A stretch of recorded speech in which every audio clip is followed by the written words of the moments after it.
ब्रह्मांड के प्रकाश स्तंभ बन गए, अपने प्रकाश से अंधेरे को भेदते हुए और भारी तत्वों का निर्माण करते हुए जो बाद में ग्रहों और जीवन का निर्माण करेंगे।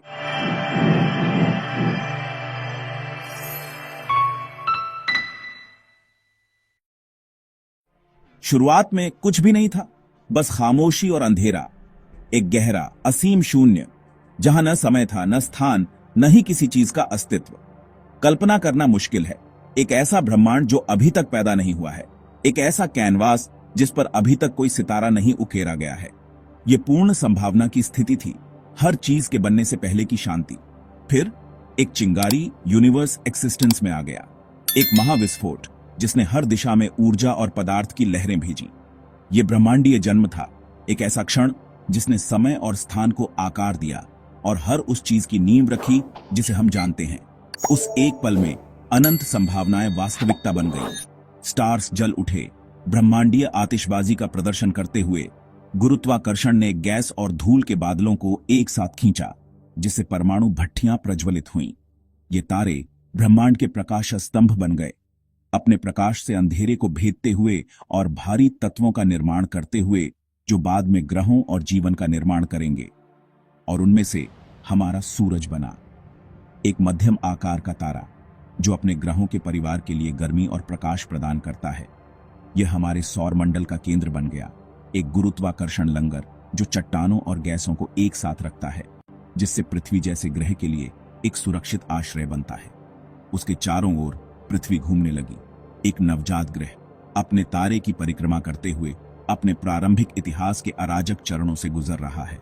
यह एक ऐसी दुनिया थी जो लगातार बदल रही थी, उल्कापिंडों की बमबारी और ज्वालामुखी विस्फोटों से आकार ले रही थी। धीरे धीरे एक रहने योग्य ग्रह बनने की ओर बढ़ रही थी, एक पिघला हुआ बेजान पत्थर, एक उग्र गोला जिसकी सतह पिघले हुए लावा से ढकी हुई थी, जहां तापमान जीवन के लिए बहुत अधिक था। यह एक ऐसा ग्रह था जो अभी भी अपने प्रारंभिक गठन की गर्मी को बरकरार रखता था, एक ऐसा स्थान जहां कोई भी परिचित परिदृश्य मौजूद नहीं था। हजारों सालों तक ज्वालामुखी भड़कते रहे, ग्रह के अंदरूनी भाग से गैसें और राख उगलते रहे। ये ज्वालामुखी विस्फोट पृथ्वी के वायुमंडल को आकार देने में महत्वपूर्ण थे, जिससे पानी और अन्य आवश्यक तत्व सतह तक पहुंचे। और हवा झड़ थी, मीथेन, अमोनिया और अन्य जहरीली गैसों से भरी हुई। यह वायुमंडल जीवन के लिए शत्रुतापूर्ण था, जैसा कि हम जानते हैं। फिर भी इन कठोर परिस्थितियों में परिवर्तन के बीज बोए जा रहे थे। लेकिन प्लैनेट ठंडा हुआ, धीरे धीरे अपनी आंतरिक गर्मी खो रहा है और एक ठोस सतह विकसित कर रहा है। यह एक धीमी और क्रमिक प्रक्रिया थी, लेकिन यह अंततः जीवन के विकास के लिए मंच तैयार करेगी। एक क्रस्ट बनी, पिघले हुए चट्टान के ऊपर एक पतली परत जो धीरे धीरे ठंडी होकर ठोस हो गई। यह क्रस्ट पृथ्वी के भूवैज्ञानिक इतिहास की नींव बन गई, जो समय के साथ आकार और बदलती रहेगी। और कॉमेट्स पानी लाए, बाहरी सौरमंडल से बर्फीले आगंतुक पृथ्वी पर दुर्घटनाग्रस्त हो गए, जिससे बहुमूल्य पानी और अन्य कार्बनिक अणु आए। इन धूमकेतुओं ने पृथ्वी के महासागरों को भरने और जीवन के लिए आवश्यक सामग्री प्रदान करने में महत्वपूर्ण भूमिका निभाई।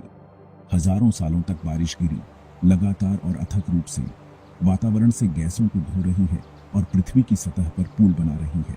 यह बारिश पृथ्वी के महासागरों को बनाने में मदद करेगी, जो जीवन के विकास के लिए एक पालना प्रदान करेगी। दुनिया को ओशन से भर दिया, विशाल और असीम ये प्राचीन महासागर जीवन के लिए एक नया वातावरण प्रदान करते हैं, एक ऐसा स्थान जहां अणु एक साथ आ सकते हैं और जटिल संरचनाएं बना सकते हैं। इन अंधेरे पानी में कुछ चमत्कारी हुआ, एक रहस्यमय प्रक्रिया जिसके बारे में हम अभी भी पूरी तरह से समझ नहीं पाए हैं, लेकिन जिसने ग्रह पर जीवन के पाठ्यक्रम को हमेशा के लिए बदल दिया। पहला जीवन सामने आया, एक सिंगल नाजुक सेल, एक सरल लेकिन असाधारण इकाई जिसमें खुद को दोहराने और विकसित होने की क्षमता है। यह जीवन की शुरुआत थी, एक ऐसी यात्रा जो अरबों वर्षों तक चलेगी और अनगिनत रूपों को जन्म देगी। 1 बिलियन सालों तक ये छोटे जीव बढ़ते गए, महासागरों में फैलते गए और ग्रह के रसायन विज्ञान को धीरे धीरे बदल रहे थे। वे पृथ्वी के पहले निवासी थे, जो एक ऐसा पारिस्थितिकी तंत्र बना रहे थे जो अंततः अधिक जटिल जीवन का समर्थन करेगा। चुपचाप प्लैनेट को बदलते रहे, उनके चयापचय ने वातावरण को बदल दिया, चट्टानों को नष्ट कर दिया और नए खनिजों का निर्माण किया।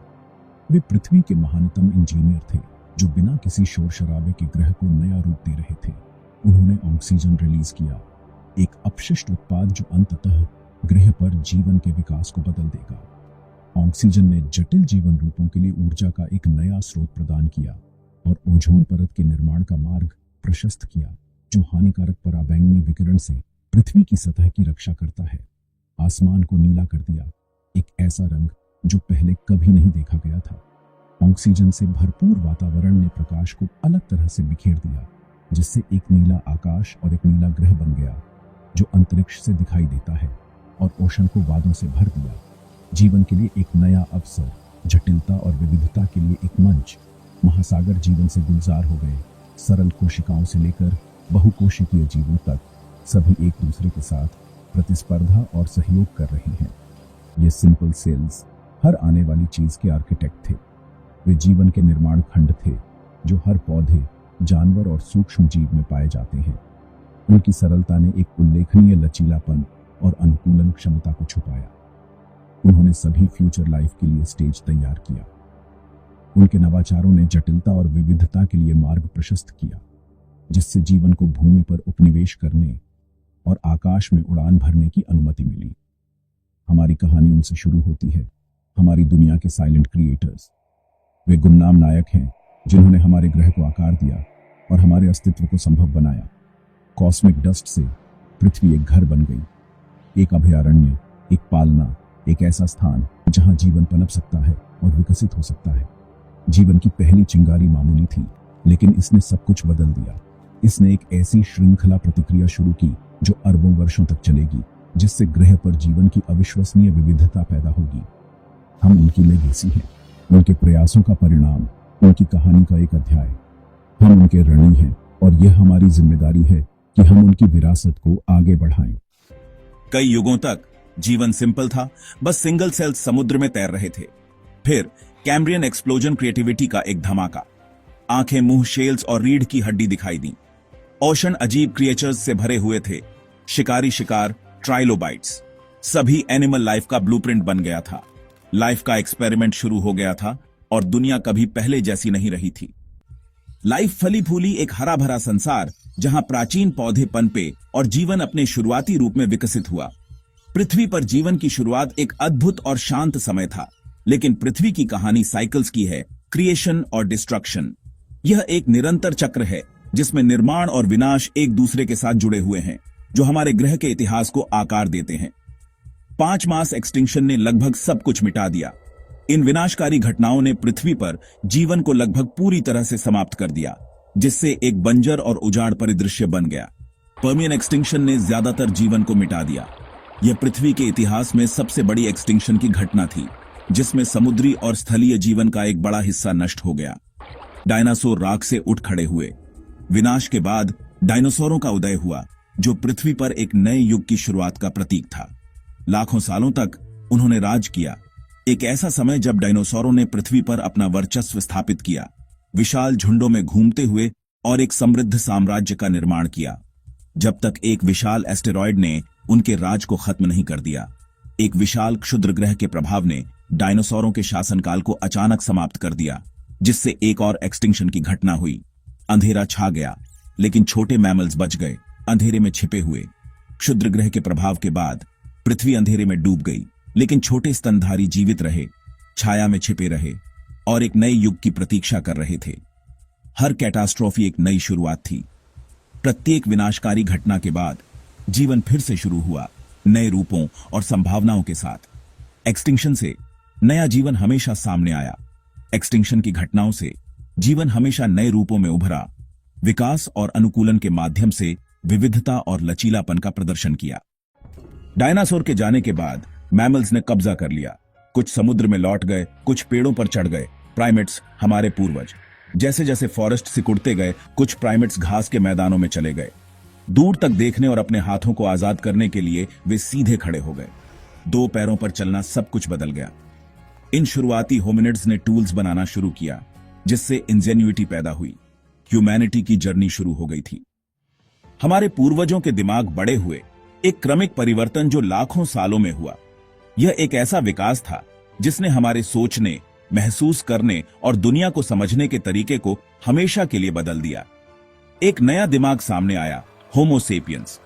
यह सिर्फ एक और प्रजाति नहीं थी, यह एक ऐसी प्रजाति थी जिसमें कल्पना करने, सवाल करने और अपने अस्तित्व के अर्थ की तलाश करने की क्षमता थी। हमने आग को कंट्रोल करना सीखा, एक ऐसा कौशल जिसने हमें गर्मी, सुरक्षा और खाना पकाने की क्षमता प्रदान की। कहानियां शेयर करना और बोलना सीखा।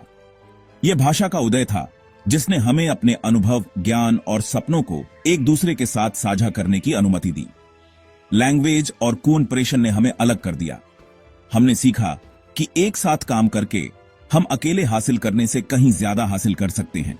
हम पूरी दुनिया में फैल गए, नई जगहों की तलाश में और अपने अस्तित्व के लिए संघर्ष करते हुए हर जगह के अनुकूल होते गए। हमने अलग अलग संस्कृतियों और जीवन जीने के तरीकों को विकसित किया, जो हमारी रचनात्मकता और अनुकूलन क्षमता का प्रमाण है।